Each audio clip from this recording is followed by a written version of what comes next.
I have in my little sewing basket this little girl I have been working on, and I just have her outlined because I'm wanting to applique a dress on her. And I'm going to show you how we're going to do that with stitching.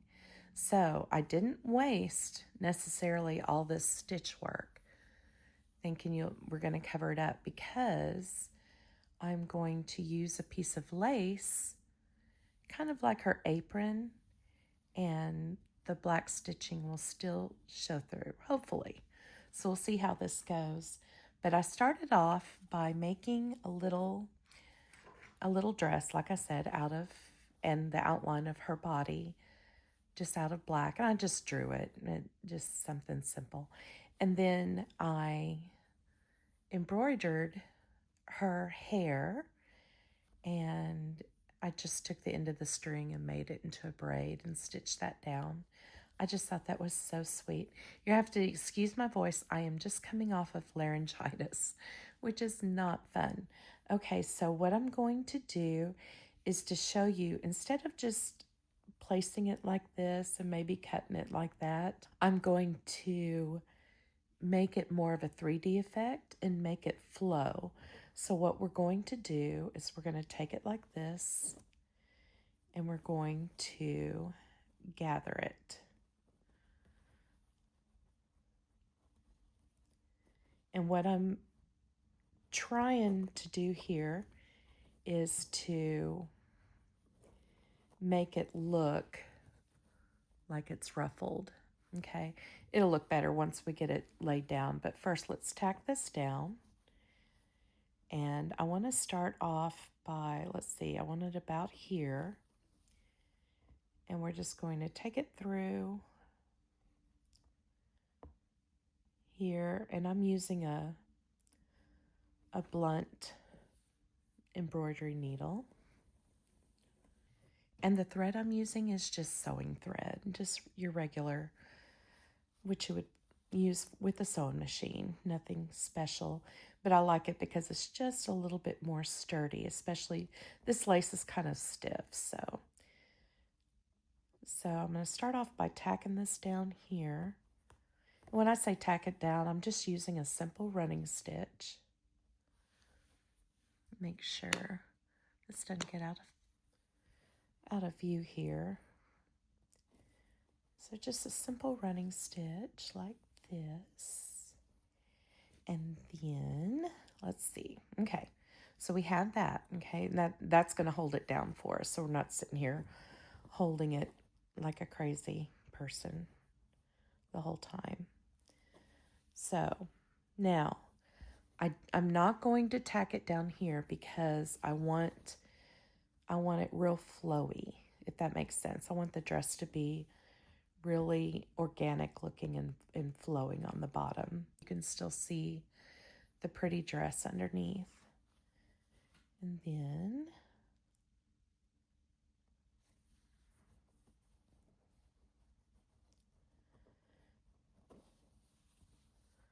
let's see.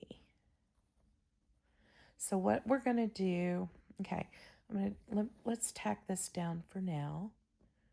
So we're putting kind of pleats on the top. We're going to tack this down, and then without sewing it across the bottom, we're going to just place this, put this in place about like that. Okay, I'm not doing that stitch very tight, just enough to kind of hold the shape. So basically what I'm doing is I'm just, as I go, I'm trying to see what kind of shape I want to do. And I'm not turning the ends under, the edges under, and I'll show you why when we get to the end of the video. You'll see. Okay, this is going to be part of the pleat that goes inward, so we're able to tack this down all the way.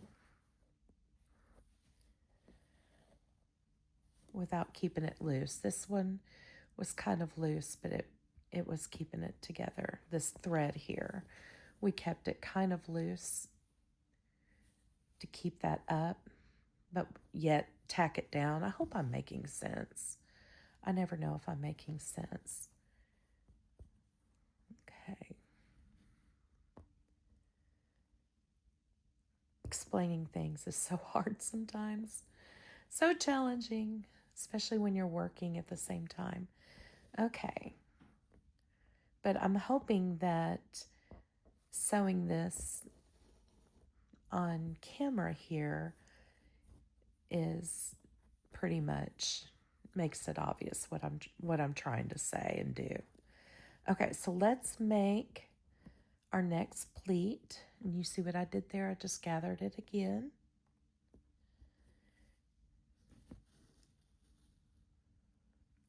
Just like that. This is going to be so cute. Cuter than what I expected.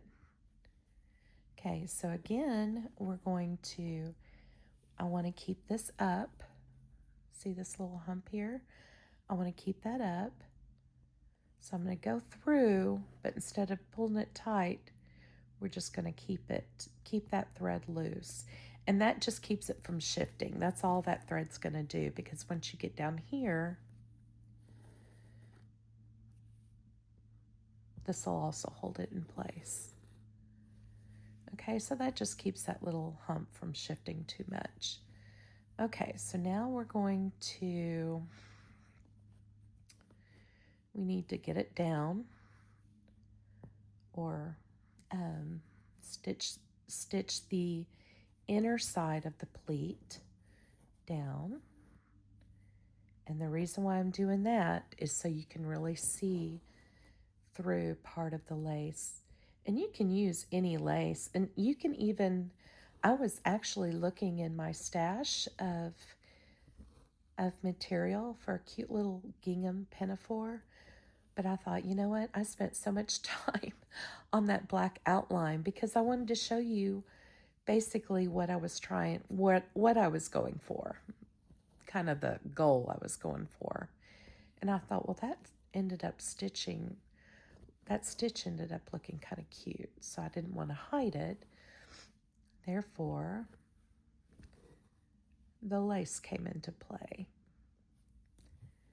Okay, so now we've got this, okay? So you're gonna basically, now this part I will turn under because I want it to, well, you'll see what I mean, but I want it to be a little bit fuller than the actual dress, okay? I want it to, because it's on top of the dress, I want it to be fuller. Does that make sense? It's normally going to be larger because it's hanging over the dress, so. And all I'm going to do here is make sure that that stays, that little lump there stays like that. Really, all this is, and this is just playing with material and shaping it as you go. That's why I'm not using pins, because it kind of shifts and moves as you go, and you want to be able to change your mind and not be pulling out pins because you only have one set of hands, right? Okay, so what we have here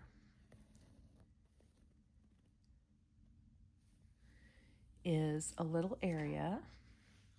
Let's see, move my basket here. So this happens, all you do is just kind of snip this off.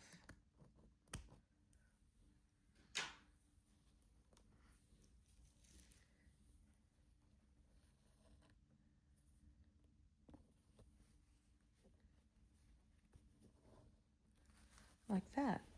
Tell me that's so cute. Okay, now we're not finished. Yeah, we are not finished, so let's go ahead and tie this off, and then we'll clip that. I need to get another piece of thread started because of the next thing that I'm going to do. Move this basket back out of the way. Let's see, I'll put it over here. Well, yeah, I'll put it over here. Put it in my window. And then, let's see. Let's get another piece of thread. I never can find this. You would think I would put it up here because that's what these little slits are for. I didn't know if y'all knew that. Okay, then I have some ribbon in this other basket. Can you tell I like baskets? I love baskets. Okay, so I have all sorts of stuff shoved in this basket. Okay, here it is. So this actually needs to go in my sewing basket because this basket is for journaling. Okay, so we have this piece. What this is seam binding, and it's been dyed. I know it doesn't look like it, but it's been tea stained and dried, and that gives it this kind of crinkly look, and I like it. I never want to iron that out. I bought it like this on Etsy, and I just love it. I think it is so pretty. So what I'm going to do is I'm going to tie a little bow.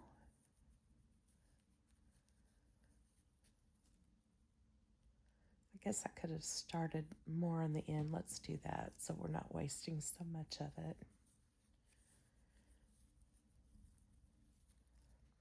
And you can just look up on Etsy crinkled seam binding, and you can find many vendors. So I don't remember which vendor I got this specific one from, but I think it was like Bluebird or something like that.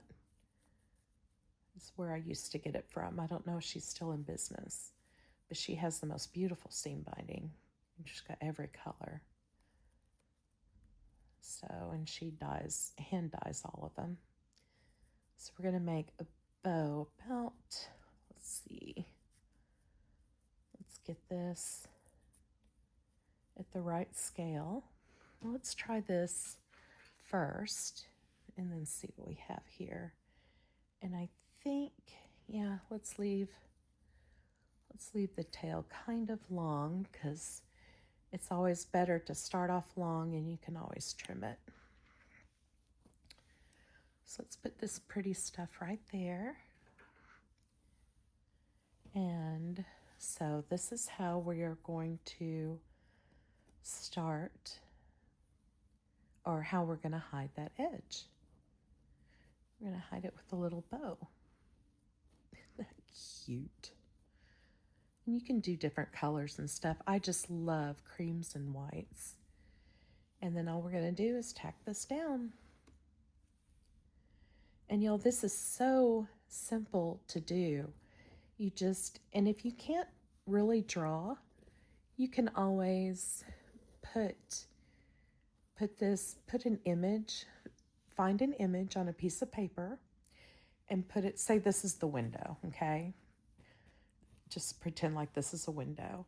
And you put your paper there and put your fabric up there. So the light from the sun coming up from behind you'll be able to see through it. And you just take your pencil and trace it.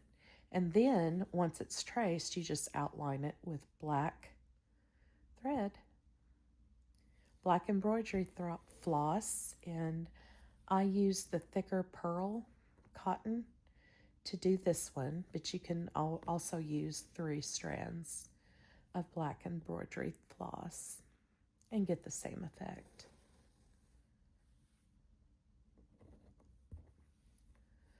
So I hope that makes sense. So print it on a piece of paper or whatever you want your image to be, and put that paper on the window. You can even tape it on the window with your image, showing towards you. Put your material on top of that and then trace it. You'll be able to see See my shadow? We'll pretend like that. Well, you can't, but we'll pretend like we're tracing. And then you just start tracing. And it's that simple. Very easy. Or if you have a light box, that's even better. But I always say use what you have. We all have windows, so. And that's what you do if you can't draw. You can trace something like that very easily. And make sure, if you're going to trace it, make sure your fabric's thin enough. This is canvas, so it's really, really hard. You would have to have a super bright light behind it to get this to be transparent enough to where you could see through it to trace. But I didn't have that issue because I just drew it. So, I just looked at a picture and drew it, and then kind of refined it so it would be my own girl. Kind of messed up on the feet, so don't laugh. Okay, look how cute this is. And see, I don't know if you've noticed, of course I was talking while I was doing it, but I was able to shape the tail by when I tacked it down. I shaped the tail of the ribbon as well. And there you have it. Cute little girl. And it didn't take long at all. I would have done the hair and everything on camera, and I guess I can do that sometime if y'all wanna. If y'all are interested, just let me know. I can show you how I do that, but let me know in the comments. But it was real simple, and it would have taken a very long time. This video would have been an eternity long, because even though it didn't take me very long, it would have taken long to explain it, or actually to do it and talk about it at the same time. But I just used cotton, this kind of a, you can tell it's not embroidery floss. See, it's just kind of a real thin cotton. Let's see if I have it over here. I think I do, yeah. Okay. It's this. Okay, and that's what I used for her hair. And I just used 9 strands, so I could split them up 3, 3, 3, and then I braided it. And then I kept this part long and tacked that down, and then just embroidered. Simply embroidered her hair, and that's all I did. And I just tucked it like she's, like, you know, like it's going in to start the braid. And then I just did a few little trindles down to give it more of a natural look. But I think she turned out so darling. And what you can do is put a piece of felt here, take this, do a running stitch all the way around here. That will gather it like this. And see, this will be covered. And then you can hang it up. It would be so cute, like a cute little picture or gift for somebody. I love it. I love how it turned out. But thank you for sitting here with me at our little stitching cottage with all my little stitching resident friends. And I will see you next time.